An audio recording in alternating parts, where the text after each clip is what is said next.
Your first cat mock, your first tryst with what cat will hold in stock. करना क्या चाहिए? Two things that I want you to keep in mind. Number one, the first mock's objective is not हम कितना score करेंगे. The objective is what can I learn from it. मतलब when I'm writing a mock right at the beginning, and I hope all of you all by now have at least written one or two mocks. If not, and this is going to be your first mock, these are the two objectives that you should derive from it. Number one, starting today at this point in time, without having done anything or with the little preparation that I have put in, where am I vis-a-vis my competition? Am I already at a 50 percentile or a 30 percentile or an 80 percentile? Am I already better than 30% of India, 50% of India, 80% of India? That is going to give you a boost. Imagine not having done anything and writing your first mock and getting a 40 percentile. It's okay. Without doing anything, you're better than 40% of India. Perfect. That's a boost. The second thing to keep in mind, please keep in mind that mocks are generally written by about 8,000, 10,000, 15,000 people, not by 3 lakh people who go ahead and write it. So there is always going to be some amount of scaling that will happen in the actual exam. If out of say 10,000, 12,000 people, you end up scoring a 50 percentile, that means in the actual CAT that 50 percentile would be closer to a 70, 75 percentile. So do not feel remorse. Do not go ahead and feel upset at the score you get. Always know that this is just the beginning and there is a possibility that you will go ahead and do better. Third thing, analysis.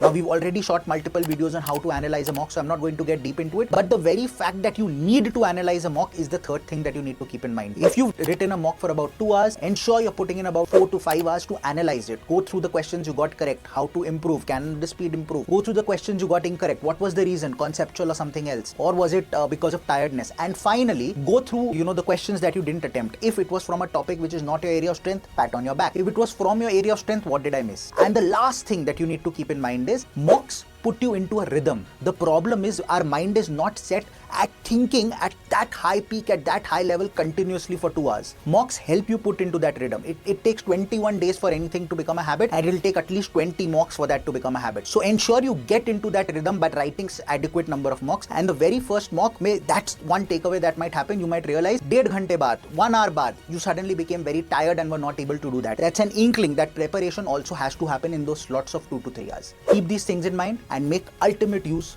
of the CAT test series.